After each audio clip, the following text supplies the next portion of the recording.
50-foot wave, 3% vision. I'm here with Maddie today. Thank you so much for taking the time to come up and share your story with me. Thanks for having me, Jye. Can you tell me what it was like? Explain to me the feeling when you're on that wave.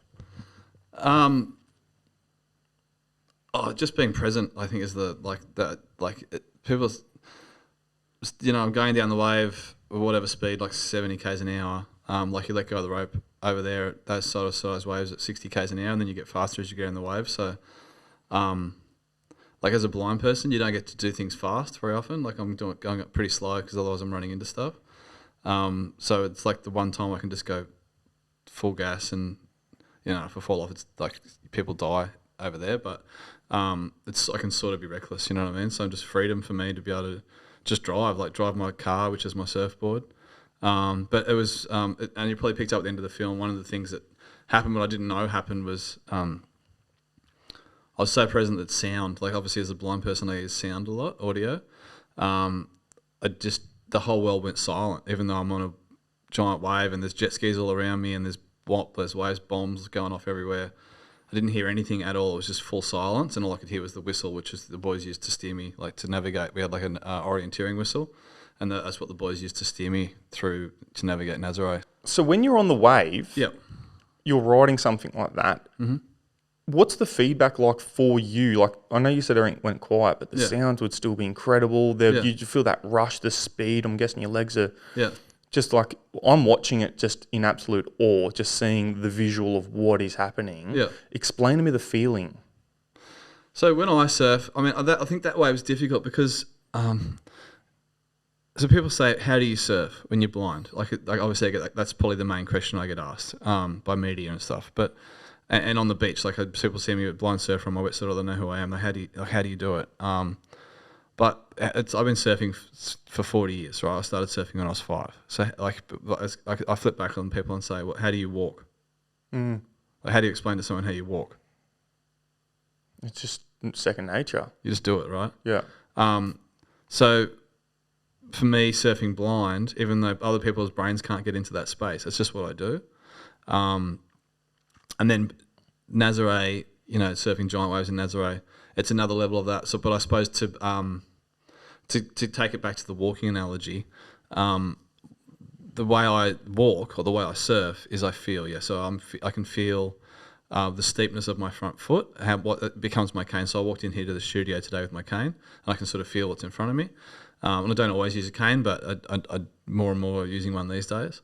And it's my cane is my eyes on land to feel what's in front of me, whereas in the water, my surfboard is my cane. So I can feel, based on what my board's doing, what the wave's doing. So I can feel when the wave is going through the ocean, it's not the same water out the back that breaks as it is on the shore. Mm-hmm. It's kinetic energy traveling through the ocean and it's moving water particles. So as that energy is moving, it's traveling through the water. It's not actually, the water's moving in a sense, but it's actually the energy moving through the water, dispersing through the water. So as you're surfing across the wave, the water's actually going up the wave. It's not going forwards like you'd imagine, it's going backwards. So your board is going across that water as it goes backwards. So it's the feeling of that, what the water's doing with my board, and it's my cane. So it's almost like the place where I have perfect vision, whereas other people don't, because I can feel exactly what the wave's doing with my feet and my board. But it's also, back to the walking analogy, it's not something that I consciously do. I just do it, right? And it's because I've done tens of thousands of hours of surfing that I know exactly what my brain knows what to do. I'm not consciously making decisions. My brain and my body just knows what to do when it feels a certain thing. When you were preparing for such a big feat, you're a father of 2, 3. Yeah, we'll include Jakey today. Yeah. How does being a father impact your risk taking? Yep. So my parents, I've obviously taken a lot of risks. It's sort of what I've done. I've made my life out of risk taking, and in business and in sport. And most times, there's been risks involved, but me and my teams have been very successful in whatever we've taken on.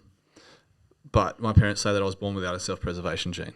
that's that's the way they've perceived it based on what they've seen, the way I've taken my life and the journey with my life. But in reality, I'm become an expert in risk management and being able to boil down what real risks are and what perceived risks are. So when I'm a keynote speaker, one of the first things I do with pretty much all my audiences is I chuck up a picture of a drop saw on the screen, on the big screen, and play a sound of a drop saw. It's a big scary thing, right? And I say if you're in the audience and you had a child or an elderly person that's a dependent of yours, and they have my eyesight, so I explain to people how I see that it basically got, I can't see, I've got 1% vision. Would you let them use a drop saw? And everyone says no. So I say, put your hand up if you'd let that person use a drop saw, and no one puts their hand up. And I think that's the analogy is that we all see this. We see the saw, we hear the noise, and we stop because we have a perceived risk of what's doable. My dad taught me how to build. Like I just did a massive landscaping job in my backyard. I do all the maintenance around my house pretty much. My dad taught me how to use tools and how to do things as a blind person. And the way with using a drop saw to cut, he taught me how to. I feel like I'm not able to use a tape measure, so I do use a tape measure, but I feel rather than seeing the measurement, and then I run the blade down next to my finger. They all sound like really risky things, right? But when you use the right process, if you move your finger away from the trigger, you bring the blade down, and then I've got a process where I move my hands in a certain pattern, so I'm never going near the motor until my measuring finger is way away from the blade, and so there's actually zero risk. If you follow that process, there's no risk. Mm-hmm. But we see the risk, right? And that's why we stop. And I think, back to Nazaré, people see the risk of blind person, they can't even work out how a blind person surfs a 1 foot wave, let alone a 50-foot wave. And then they see massive waves, and they in there, and also we all put our own limitations on other people. So like, well, I can't do that, so how can he do it? Right? That's the thought process. I've just become, because I've been told my whole life you can't do that. Like I played rugby league, played rugby union, played ice hockey, all to representative levels in able-bodied sport, but everyone told me you can't even play that sport. So my life experience is the world tells you no, you can't do something, but I've done it, right? So when people tell me you can't do something, it used to be like a red rag to a bull, and I just do things. But now I'm more calculated in that, like, well, good, I don't have to do it just because you say I can't do it, or I used to just do everything to prove you wrong. So I've got this life experience of I can do things even though the world says I can't. So when everyone says no, you can't do Nazaré, and then the media was saying he's going to die and all this sort of stuff, we just break down what the real risks are. Same as the drop saw, right? So we go, what's the real risk? The real risks are if I fall off, I can drown. Mm-hmm. The boys, obviously I can't see, so I'm going to hit chop. I'm not going to feel the waves the way the other boys do. So we have to manage that. So we just look at what are the actual risks? How do we manage those risks? And then how do we take all the BS out, right? Because there's all these perceived risks that aren't really there. So let's talk about those. Let's just take them off the table so they're not interfering, they're not creating noise for us. And let's just look at the real risks, and then let's manage those. So it really boiled down to drowning was the real risk. So we managed that risk, and I did. And this is a long answer to a short question, but I did breath capacity. I went double down on my breath training. And so before I went to Nazaré, you think about what's a long time to do a single breath underwater. So my longest breath hold was 5 minutes 48, so just under 6 minutes. Jeez. Which is pretty much longer than any other big wave surfer. So because I'm blind, I have to have more capacity to manage the fact that I'm going to make mistakes. So we did that, right? So we managed that main risk of drowning, and and then we went there, and I was going to cop it on the head, and that's part of it. And you saw the boys in the film at the end of the movie go, "Oh, you've had the full Nazaré experience now, Matty, because I got flogged," and that's what we prepared for. So you manage the risk, right? You boil down what the real risks are, you manage them, and pull the trigger. What's the feeling like if you get smashed by a wave, you're underwater? I know I've been in nowhere near big surf like you, but I was in the North Shore in Hawaii. Yep. And smashed by a wave, and I'm underwater, and I remember trying to kick off the ground to push up, and I've just kicked nothing. Yep. And I was so disorientated, I didn't know which way was up or down. I was probably kicking sideways. Yep. And just when I think I need a breath, I'm sitting there going, and I think my breath holds maybe just over 2 minutes at that time. Yeah. I remember just thinking, I'm probably been under for 30 seconds, and I'm kicking, just going, and that little bit of panic kicks in. Yeah. What's it like with so much water above you? Okay. So I'm going to take it back to what my previous answer about perceived risks and perceived reality. Your 30 seconds they're underwater for. In reality, most surfers, when they're underwater, their biggest wave they've ever been into, like, say, 6 to 8 foot surf, big surf, right? The longest hold down you have is about 7 seconds. Really? Yeah. Wow. Yeah. So your worst hold down in your life for most surfers is about 7 seconds.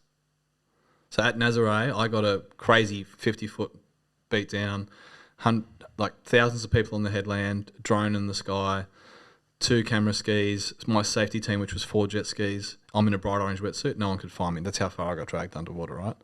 That was about, when we actually look at the footage, that was about 32 seconds. Really? Yeah. Wow. Yeah. How like, what's the pressure like on the body? Because I know, like, the sheer power that the ocean has. Yeah. Like, does that play into consideration? Yeah, it does. Like, you feel it. But we simulate it in the pool. So you can't simulate the pressure, but you simulate other stuff like the boys do. We do jiu-jitsu under the water. There'll be like 12 months. They're holding me down. And for the disorient, the thing where you said you kicked off the bottom and you missed the bottom. That's all panic stuff though, right? So we train to just chill.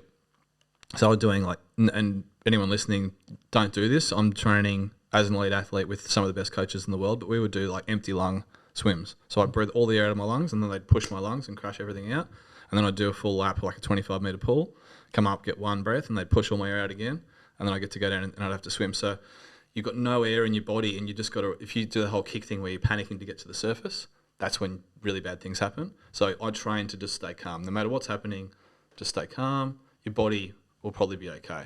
So something I learned really early on in my breath capacity training, even though I've been surfing for a long time and surfed big waves, when I decided I was going to surf the biggest waves in the world, I started working with multiple trainers and coaches. One of them was Lucas Hanley, who's a freediving coach, and he was an Australian spearfishing coach for a few years, and has done a bunch of docos. I don't know if you know Lucas, but he worked in Nat Geo and stuff. But he went through some, we started doing some training, and then one day I did a 3-minute breath hold, right? So I just laid in the pool, my head down, and he said to me, why did you breathe on a few times? I'm like, I don't know, I just felt like I had to breathe. He's like, yeah, but why? Why did you breathe? Because it felt like I had to. And then I think he knew that I work on data, and most of us work on data, right? So we did a 3-minute breath hold, and he put an oximeter on my finger. Mm-hmm. After 3 minutes, I had 97% blood oxygen. So it's just a panic. It's mental. Most of us can, right now, without any training, could do a 3-minute. If you stay calm, you've got enough oxygen in your blood to do, most people could do 4 minutes, no problems, right? But it's just, as you start mentally panicking and you're using more oxygen and you start tensing up your muscles, more oxygen. So you've got to learn to just totally relax and just not stress. So, when I got that beat down at Nazaré, it was 30 seconds, which is a long time. And then that's high heart rate stuff too, right? I'm just got towed into a wave, got absolutely smashed. I'm getting you're going up and down 2 stories. That's how the wash, the turbulence that when you're going, sort of, you feel like you're going up and down, and just getting dragged. It's people say it's like being hit by a train, but I play a lot of rugby, a lot of ice hockey, and it feels like you're being tackled by the biggest forward you've ever played against, but your tackle just keeps going and you never hit the ground, so you're just getting driven backwards. But you're up at just the violence is crazy. So there's a lot going on, but you just got to stay calm. So all that's going on, and people have died there and all that stuff. It could get into your head, but you just got to go, what, I've done the training. I can do 6 minutes. I'm never gonna. I know that most surfers in the world, I just think about real data. The most surfers in the world, their longest hold down 7 seconds. Mm-hmm. I'm at the place where the biggest waves in the world are. Most people aren't going to have 30-second hold downs. It could be 50 on an 80-foot wave. But you just got to stay calm and know that your body can do what it needs to do as long as you stay calm. If you panic, that's the problem. How have you developed this mindset? It comes through.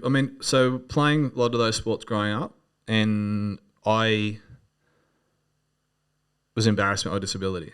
And I've only really worked this out, and then been able to talk about this recently, literally in the last couple of years. I was embarrassed about my disability. I didn't want to be different. I grew up in the northern beaches of Sydney. Everyone's white, blonde hair, blue eyes. Let alone having a disability or any type of cultural difference. You know what I mean? And that's changed a bit now, but it was very much like that. So, having a difference was, if you had red hair, it was horrendous. You get bullied badly. So I didn't want to be the different kid. And I didn't want to feel like, I've always had a really strong sense of team and what's the word? And like I want to contribute. Like I always want to be in the team. And I want to contribute, and I felt like my disability would not let me. People couldn't rely on me, so I would try and hide my disability, and so I would play footy. I would train so hard. Like as I remember, as a 16-year-old, I'd get up and do triathlons in the morning before school. So I was fitter, stronger.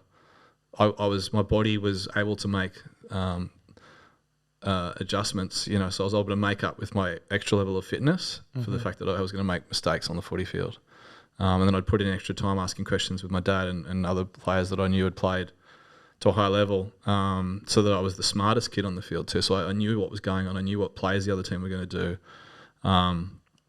And as I've always been a strong leader, like I'm just a natural leader. My eldest son now is a leader. My dad was a leader. We're just natural leaders as a family. And I wanted to be the leader. I wanted to lead my team to win games. So I've always been a competitive person as well. So all of that made me work really, really hard. And then through all that, I had this thing where the world was saying, you can't. Like my dad, first time I played footy, my dad got put in a team. My dad was having a beer with a few mates, and they said, "Hey, does Matt have any mates that want to play?" And this is like under sixes or under fives. And Dad said, "Oh, Matt will play." And they said, "Oh no, don't mention my dad's name. Matt can't play because he's blind." And this is just as I've been diagnosed. So he's going through this whole journey of learning what his son's life really is. This son that he thought was going to grow up to have full vision and have all these opportunities. And the world's now saying, no, he's blind now. So he can't get an education. He can't play sport. He can't. He's not going to have many friends. He won't have an education. He's not going to get any jobs. He's a different person to the person you thought you were going to have as a family member. And then he's dealing with these people that are saying, no, he can't play in the team. So Dad said, no, he'll play. He'll be okay. And then I ended up being like team captain, got best and fairest 2 years in a row within 2 or 3 years of that conversation. And then got selected when I was 9, the first rep jersey. I'm a massive Manly Sea Eagles fan. Yep. My first ever rep jersey was, I've worn multiple Australian jerseys now in multiple sports. But my first rep jersey was a Manly Sea Eagles jersey. And I got talent scouted. Scouts came and watched games. They watched me play. I was a hooker, so I was just dummy half. So I could always follow the ball, just see enough just to follow the ball, and I'd just pick the ball up and pass it and feed it to the boys, work out which way to go. And then defend really strongly. So this guy saw that I was doing that much work, and I was like, so I got asked to come and try out. I tried out. I got into the team.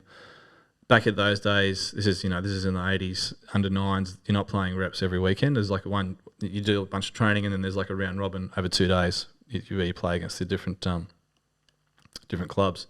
So you're pretty proud back then to play against the Magpies and all these other teams that you sort of watch on TV. And I played one game, and then I never played another game, and I never knew why. At the time, I thought because I wasn't good enough, and I'd let the team down. But my parents didn't tell me until I was an adult, played mid-20s, that was actually the head coach for all the junior teams. Came up to my coach, found out that I was blind, and said that kid can't take the field again because I don't want to be responsible if he gets hurt. Fucking hell. Yeah. So there's all this discrimination that was going on for my family, but they sheltered me from that. And just told me everything's cool, just keep playing on. And so there's a combination of me being embarrassed about it, them helping me, like cultivating this environment where as much as possible there was no problems, and everything's fine. You just create your own narrative. But then through all that challenge, and at school kids would come up and say, how many fingers am I holding up? And they just stay far enough away that I couldn't see or get close enough or know who they were. So then they'd walk away and the teacher would say, well, who was bullying you? And I don't know, I couldn't hear that. Like all the kids sound pretty similar unless they're my good mates. And then I'd get in trouble for fighting. Like I broke a few, like I'd say how many fingers, and I'd get closer and closer, and I'd grab their fingers and say, how many do you want to keep? And that's something I was sort of pretty proud of for a while, that I used to beat up the bullies. But then I realised that I lost about 10 years of my life through anger after being a teenager, because I was just, I was so, I've got a very strong black or white about what's right and what's wrong. Mm-hmm. Anyway, so all that, back to your question, all that experience gave me this work ethic and showed me how to work really hard to achieve things, and then also told me that anything's possible. Like the whole world's saying, no, you can't do all these things. I've done all of them. So now I know whatever I want to do, anything in the world, if I want to do it, if I put my mind to it, I can do it. What's it like when you bump back into these people that said you couldn't do it? I don't. You don't? No. Don't see them? No. And a few of them have reached out since my film came out, and they've seen me in the media, and now I'm starting to talk about the bullying and stuff. And they've said, I'm sorry if that was me, but yeah, I just don't have time to respond to that. Like, it happened, and hopefully they've moved on with their lives. We do some pretty bad things when they're kids, and we're all learning, right? So they were learning about the world, and then you hope that they've learnt better about the world, and you hope that now if they're having children, they're teaching their children the better ways of doing things. Yeah. Yeah. Yeah, definitely. What going back to the documentary, what was the filming experience like for you? Yeah, it was pretty cool, mate. Like, to be honest, I've been told for a while, hey, you should have a movie about your life by multiple people, and I was like, yeah, whatever. You don't take that sort of stuff seriously when people tell you those things. You're like, okay, cool, that's nice, but whatever. And then I had a children's book written about me called Surfing in the Dark, and it was like crazily successful. And it's now, I just got told a couple of days ago, it's like the third top book for diversity and inclusion for children's books in Australia. Oh, that's great. Yeah. I did it with Vision Australia, so that was, they drove it, but and it was the first book ever that had Braille text and illustrations in the one work. So a blind mother and a sighted child for the first time can just sit there and read the same book, rather than the blind person having a book with Braille in it on blank paper, and the other person using a book with illustrations and text, right? So anyway, that went well, and then I started taking the whole idea of me having a movie about me seriously, and spoke to a couple of sponsors who put some money in, and then I'd worked with Dan, the director, before on a few, like we did a TVC, and we've done a few little pieces together, and sort of trusted that he would do a good job. Mm-hmm. So I reached out to him and said, hey, I've got some money, do you want to do this thing? And he said, he was one of the people that had said to me, you should have a movie about you. And yeah, we started the process, and I was just thinking, to be honest, mate, I was like, this is not going to go that far. I'm happy I'm going to go through the process. Going to get to go and surf some pretty cool waves in the process and get a few free surf trips. That's all I was thinking. Nice.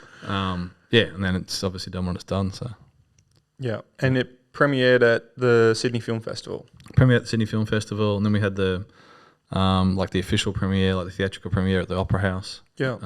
Wow.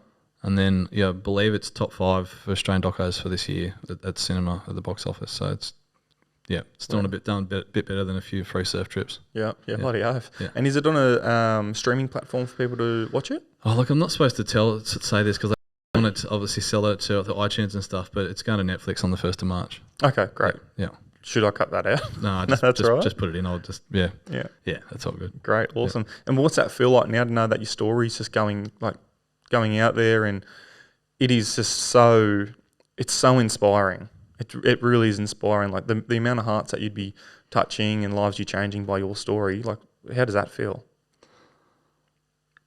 Yeah, it's like, mate, I'm an Aussie mongrel that's just tried pretty hard and done it and got lucky a few times. And I know that's not true. Like I've worked really hard and I've grown as a human. I'm very proud of who I am. Like, going back to the point where I said I lost myself. Like, I was partying, I was fighting, I was violent, I was at a point in my life in my late 20s where I was like just so lucky. There was no skill involved that I didn't end up in jail or dead. And so that's my biggest achievement to this date, is getting my way out of that and wanting to be a better person. So knowing that change in me and choosing to be the best version of me is helping other people is great. But I think the human potential is untapped, right? We all can do so much more than what we do, and that's the one message I think, because it's all good to be inspired, but I think if we can all try a bit more and put a bit more effort into what we're doing, then we can make the world a better place. Definitely, and I think there's that thing where people are inspired and have motivation, but you're actually acting on it. There's so many people alive. You're out there living. When you think of that, what pushes that actual little bit of action? Because so many people want to go and do things, they don't actually get up and take that first step. Yeah, and you're right. That's all it is the first step. That's the most important thing. Well, so I'll turn voiceover off on my watch now. There we go. Uh-huh. I mean, I go back to when I was taking substances, drinking, fighting, just didn't have successful relationships with women. It all just came back to me choosing, having a really good hard look in the mirror and saying, am I the best version of me? And the absolute answer came back at me was no, not in any capacity. So once I did that, it's like, well, what does the best version of me look like, and what do I want to do to be that person? And that changed for me, and that in being honest with yourself, because we can all have a look in the mirror and say, am I the best version of me? And you can put a few filters over the mirror and it's going to look pretty good. But when you take all the filters off and just be really honest with yourself, that's hard, but it's the best opportunity you've got. Because when I did that and I did it properly, and I realised that I wasn't pretty much happy with anything I was doing, I took ownership and changed most of those things. You know what I mean? I can't do everything. I feel like I would have loved to have been a lawyer. I just don't have time to do that, right? So we can't do everything in life, and that's the thing. You have to make choices. If you want to be the best in the world at something, you're going to have to leave other things behind. But you make good choices to do that. And I think one of the things I'm proud of as well, over the last sort of 15 years of my sporting career and my business career, where it's all gone mental, I've done it in the ethical way. Like as a cyclist, I never took any substances, to high performance substances. I never doped and never cheated. In business, I've never done anything unethical. I've done it all.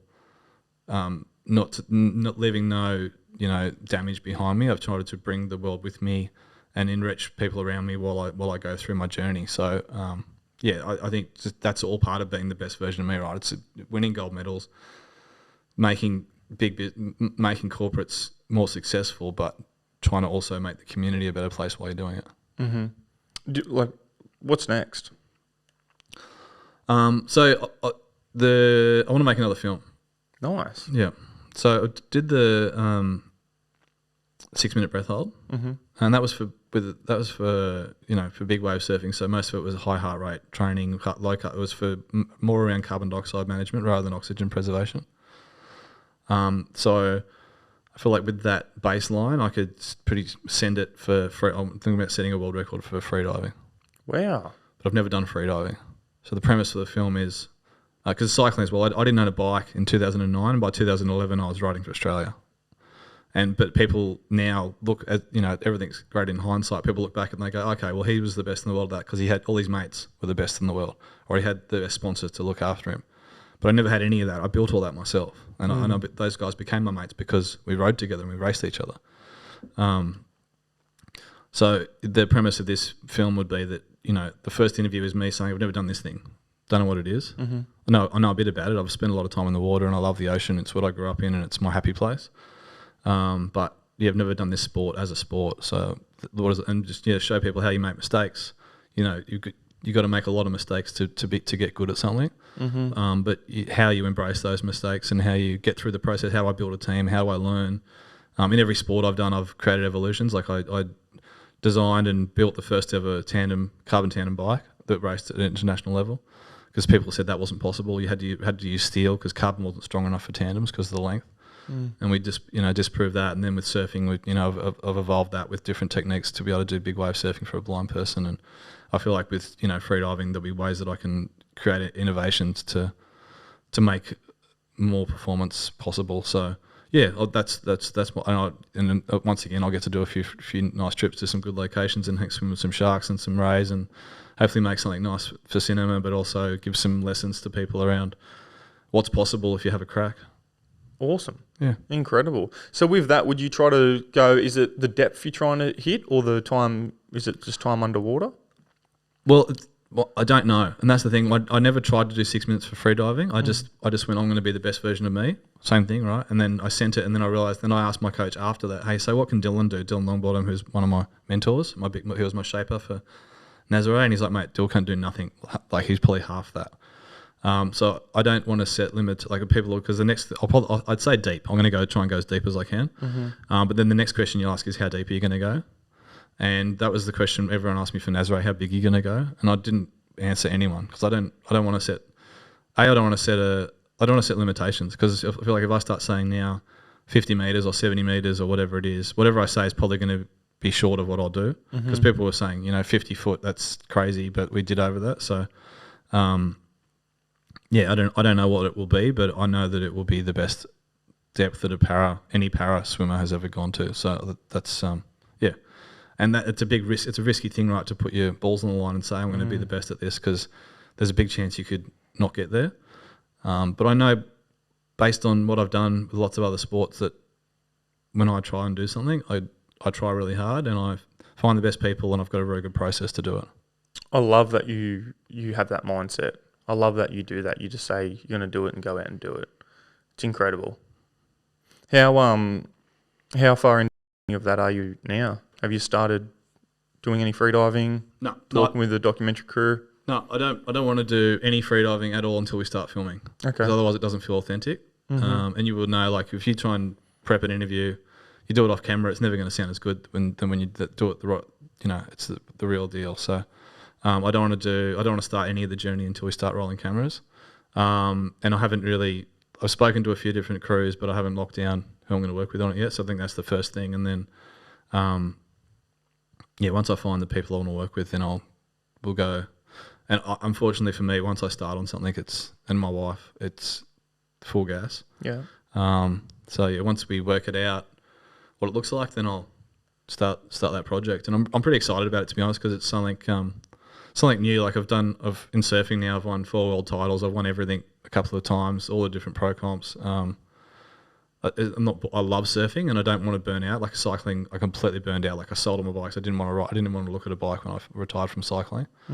But I did cycling because I wanted to be, have a book cover. I was a keynote speaker and everyone else that was on the circuit was like Olympian, space travel or whatever. They got this one line, but this book cover basically as their intro. I was the blind guy that's played representative football and and it was way too long. So I just wanted a book cover that said Olympian or world champion, right? So that's why I became a cyclist. So I never loved it, but I loved winning and I loved the process of it. I loved the training. I love hurting I love the building capacity.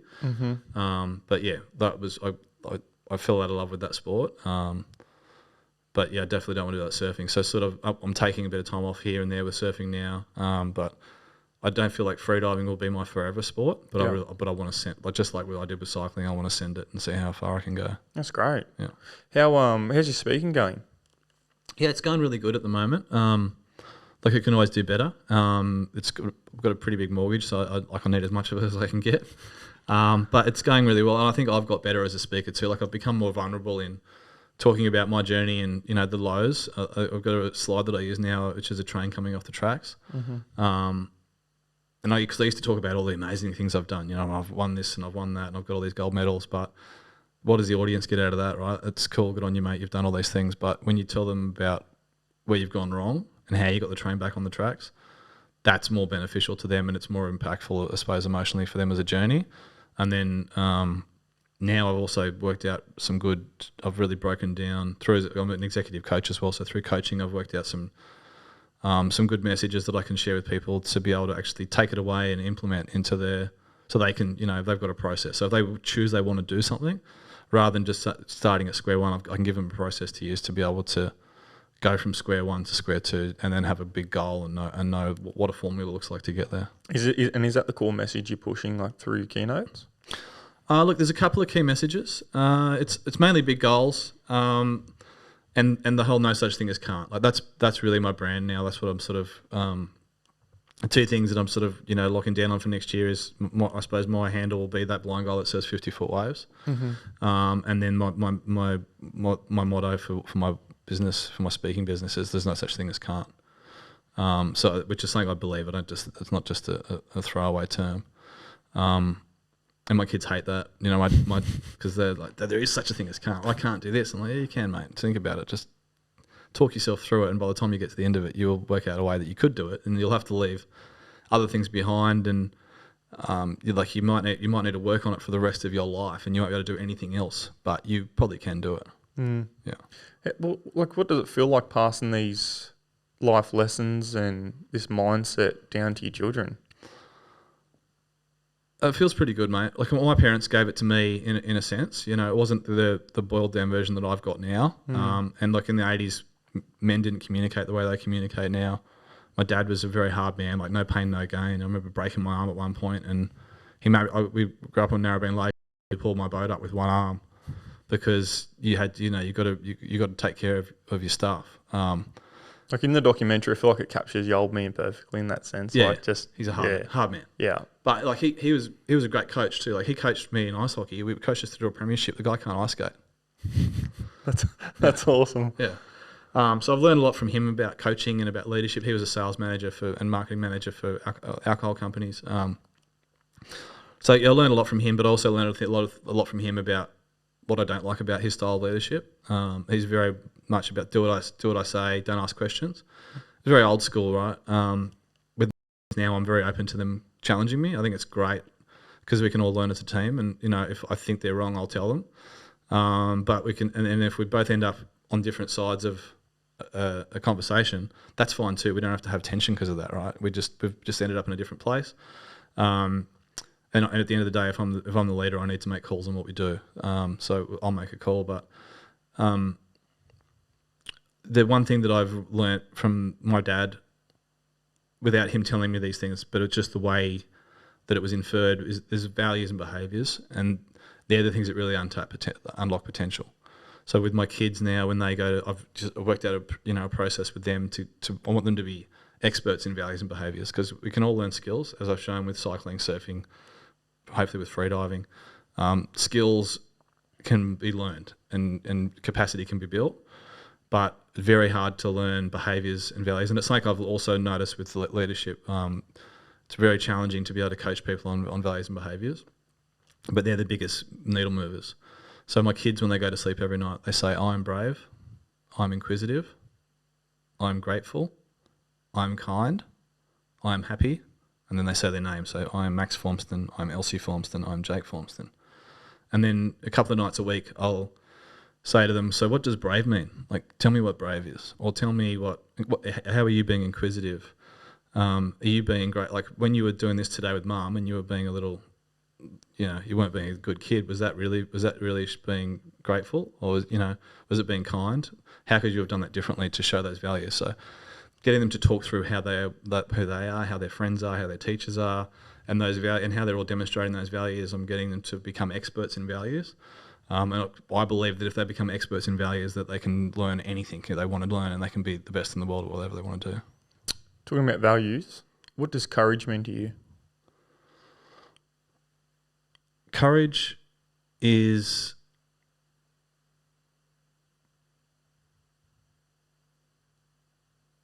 I think selfless is probably the first word that comes to mind. It's not worrying about yourself or the ego. It's leaving the ego behind. It's because courage. I don't have to say, like, you could physically hit me with you cut my arm off and I wouldn't like it, but I'd be fine, right? I'd learn to deal with pain, and I grew up a lot in an environment where my dad said, courage would be a physical thing, like you need to be a man, you need to be physically fit. If someone punches you, you punch them back harder, all that sort of stuff.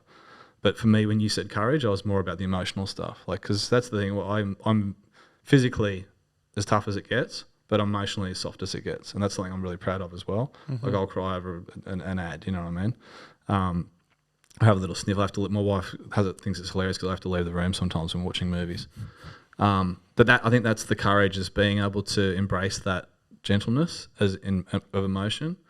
And it's a challenge that I want to teach my boys, with the courage piece. And I haven't answered your question. I don't really know how to answer it, but is how to be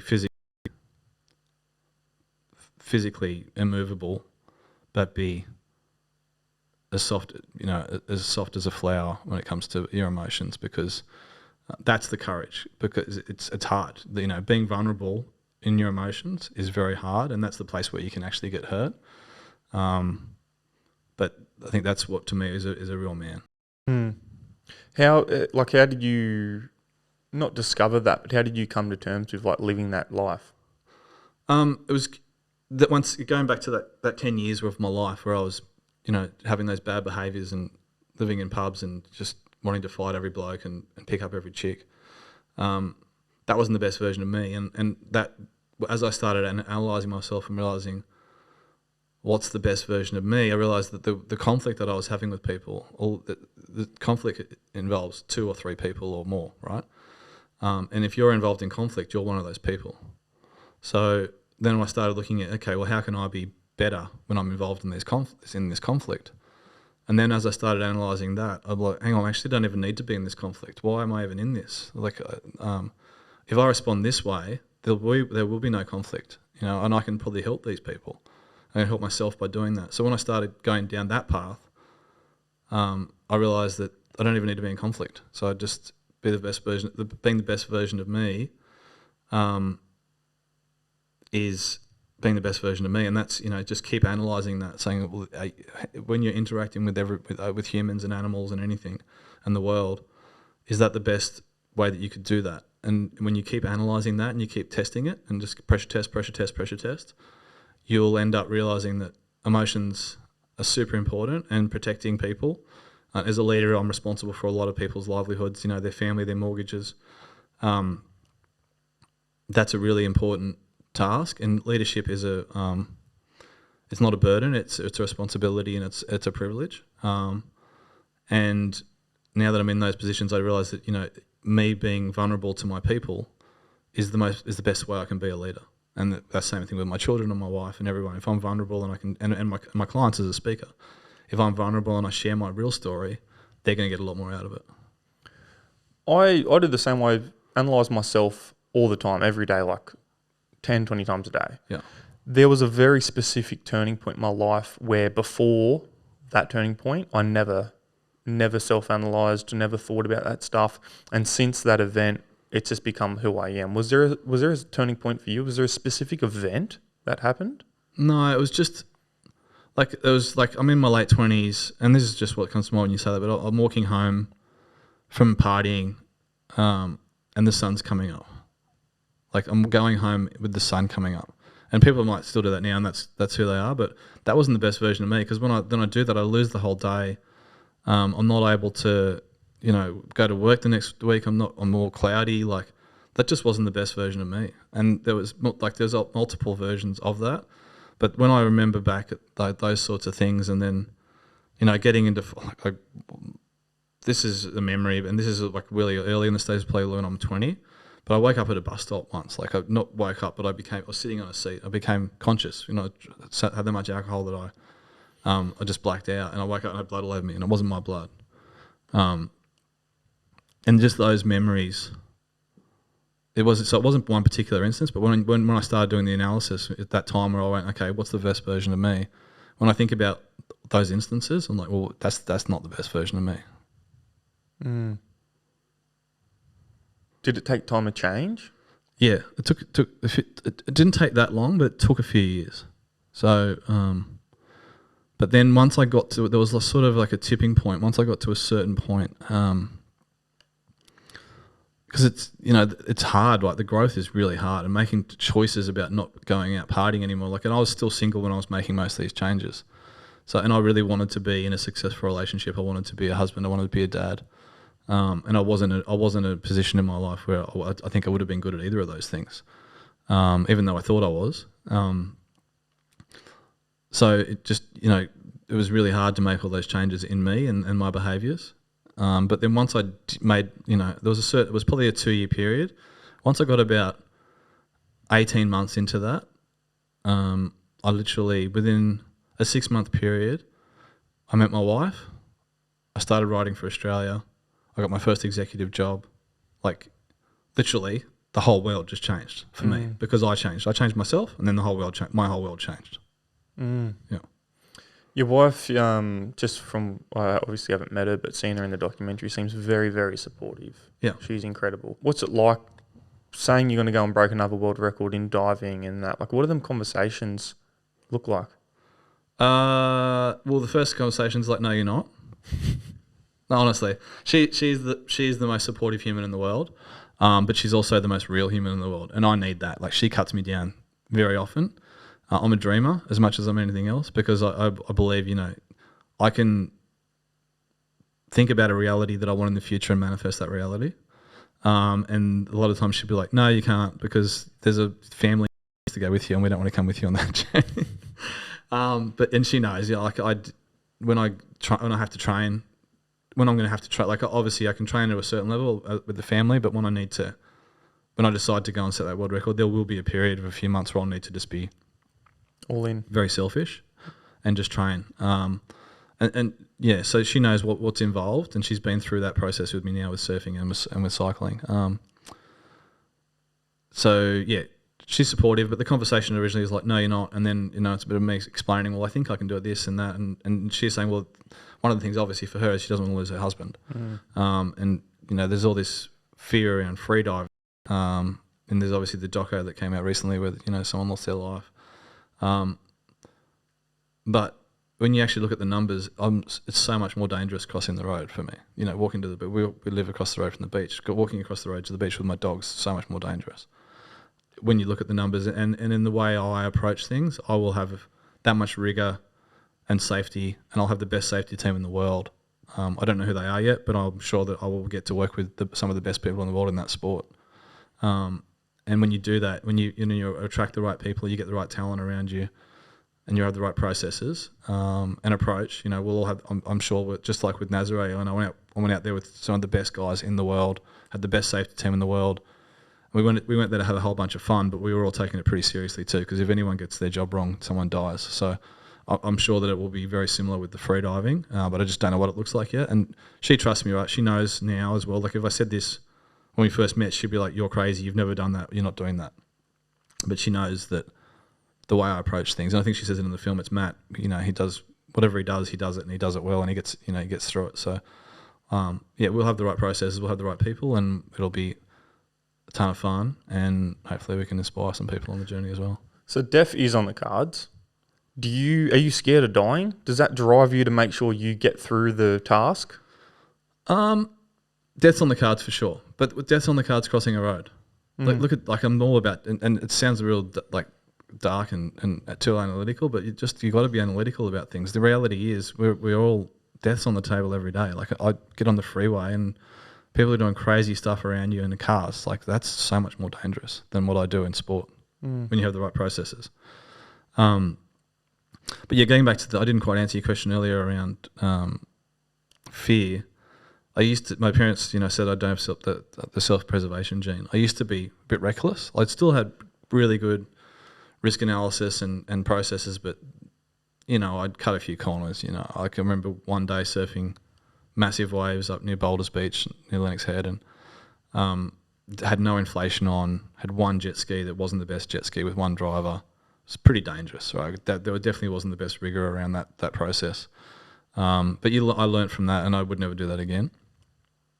And that was I had kids at that point, and that really was a reminder for me, even though death's on the table for me, and it always has been, and even playing footy, I've always been, my body's just been a tool for my brain to do what it needs to do. And I've had stitches all over on every part of my body. I've broken almost all my bones in my body. It's not reckless. I just don't care. Like it's pain and my body recovers. It's easy. But my children shouldn't have to pay the toll for me taking risks. So when I'm out in Nazaré or I'm building processes or we're taking on big things, they're front of mind, because even though I don't mind dying, like it's just on the table and it's part of what I do, I don't want them to lose their dad. I don't want my children to lose their dad, and I don't want my wife to lose her husband. So that's at the front of my risk taking decisions these days. Is there a reason you don't think you're scared of dying?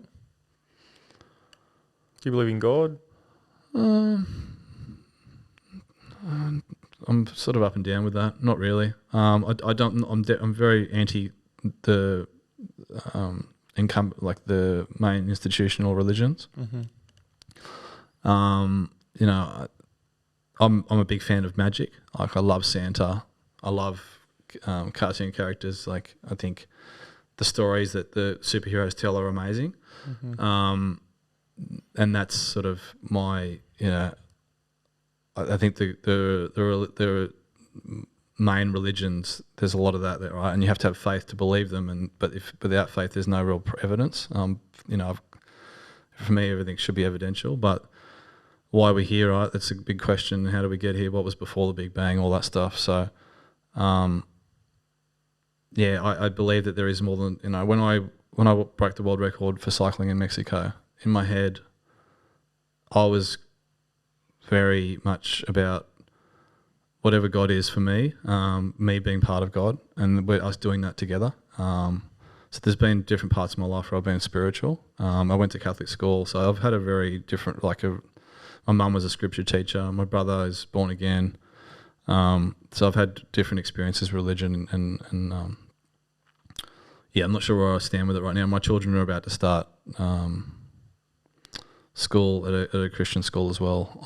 So they've been to public schools until now, and all three of them go to a Christian school. When you're surfing these waves or doing all the stuff you do, are there any times where you just pray or have a quick word, anything to a higher energy? Not really. There was a time when I was, for me, the time when I was closest to death, or at a time where I was, when I'm surfing these big waves, I feel like I'm sort of in control, even though I'm not, because the oceans can do what it does. I've done all my training, I've got my processes, I've got my team, I've done all the rigor around it to know that I've reduced the risk as much as physically possible. I was backpacking through Southeast Asia in my mid-20s, and at the time when I was pretty reckless still, my girlfriend at the time got both types of dysentery when we were in Laos, and we went across the border at night when the border was closed because she was going to die. All right, she was literally hours from dying of dehydration. What did she have, sorry? Dysentery. Okay. There's two types, and she had both of them. And we're in this hospital in Laos, and it was really bad. Like, it was one of the heaviest experiences of my life. I didn't sleep for 3 days while I was looking after her because the hospital, saying hospital is a very loose term. Like, it was an old school. There was a French doctor there. There was one room which had a surgery table in it and had a toilet, which wasn't a flushing toilet. So my partner's having to go to the toilet all the time, and I was having to walk in with her and hold the IV drip up because there was no wheelie thing. A lady was giving birth at one point on the table when we went into the room. There was one set of gloves, surgery gloves that the doctor had. He didn't have a second set of latex gloves, and he would just put them up on the windowsill in the sun because the sun kills UV. Wow. Right? Okay, so that's the hospital. Anyway, so I rang the embassy in Laos, and they said, "Don't come here. Go to Thailand. There's a lot better hospitals there." So we went across, tried to get into the border in Thailand, got across the border. Anyway, it's nighttime. They had all these floodlights they put on, and these Thai army guys came across the border and got us. They let us in so she could get to hospital. The next day I go back but they wouldn't stamp our passport. So the next day we go back to the with this guy. One of the doctors got this ambulance guy who was highly respected in the community to take me back to the border so I could get my passport stamped. Well, I went to an army colonel first, and he didn't want to do it. So then he sent us back to the border where we first came in, and they basically were. He took me to a police guy to take there because he said they won't respect me as an ambulance guy. So the police guy took me there on his bike. He was like a police chief for the local area. He goes in there. I went up to the to get my passport. He said, "Oh, this needs to happen. This guy needs to get his passport stamp." I went up to the window, and the guy goes, "Yeah, $10, please." It was like, the standard bribe in Southeast Asia back in those days. So I just chucked like two $10 US notes on the counter to stamp both our passports. The police guy sees this, and he sees it, takes disrespect because he's asked them to do it and they haven't done it. They've asked for money. So he starts yelling. People pull guns out. They pushed all the other people out of that immigration office, and I thought I was dead. So I stood in the corner, and that was that's the time when I was like praying to whatever higher power to please look after my parents, and I get pretty emotional thinking about it actually because I thought I was dead for sure. They were all very serious, pulling guns out and yelling at each other. So. Yeah, that was heavy. But I think any other time I'm so present, when I'm taking big risks, I'm so present in what I'm doing that there's no time to be having conversations about other things because I'm just trying to focus on what I'm doing. Because if I don't focus on what I'm doing, then I'm going to obviously increase my risk profile massively. Do you think you'd still live the same life and have done all these things in life that you've done and achieved if you weren't blind? No way. No? No. My no disrespect to them, but most of my mates I grew up with, like I grew up in Northern Beaches of Sydney, it's quite an affluent area. Most of them haven't had the appetite, the passion to do things. I think I would have. I think it's innate in me that I want to succeed and I want to push myself. But I think I would have gone on to play. I was really good at ice hockey. I think I would have probably chased ice hockey over. I probably would have gone to Canada to play ice hockey. Mm-hmm. But whether I would have been good enough, I don't know. I'm been a pretty good athlete in a few different things, so I sort of feel like I would have been pretty good if I could see. I was pretty good without being able to see, so I think being able to see probably would have helped. But no, I definitely wouldn't have had the same life. And when people ask me that in audiences when I'm speaking, like if you could go back to when you were 5, would you choose to lose your vision or would you choose to be sighted for your life? And my blindness has given me so much perspective, and I think now the insight that I have around leadership and the way I lead and the way I parent my children has all come from perspective and all the things I learned through that 10 years of really bad behaviours. And without that 10 years of bad behaviours, I definitely wouldn't be the person I am now. Mm. Yeah. And the bullying I got through as a teenager at school, and all the hard times of not being able to read and having to do everything different, like that's so hard. It was really, really, really, really hard. So I built so much resilience through that time, and then got through that other period. So there's all these periods in my life that were really hard, but through those hard times, I developed a bit different parts of me that I now lean on to be the person that I am. Mm. Yeah, do you draw on them times now still moving forward through life? I don't have to. Nothing's really that hard for me in that sense. I don't sit there stressing. I remember times in my early career, I'd just be panicking about sales targets. So I'd be panicking about if I was going to get fired, or panicking about paying bills, or panicking about my relationships, and when I say panicking, just that empty feeling in your stomach and the stress and tension in your shoulders and your jaw, and I don't really get that anywhere anymore. Even though I do crazy things that most people wouldn't even consider, I've learnt my process of just doing one thing at a time. Just don't worry about everything else. Just do this. And even when my kids are stressing about, we sold my kids' Nintendo Switch yesterday, and we had to factory reset it, and it wasn't working the way they wanted it to.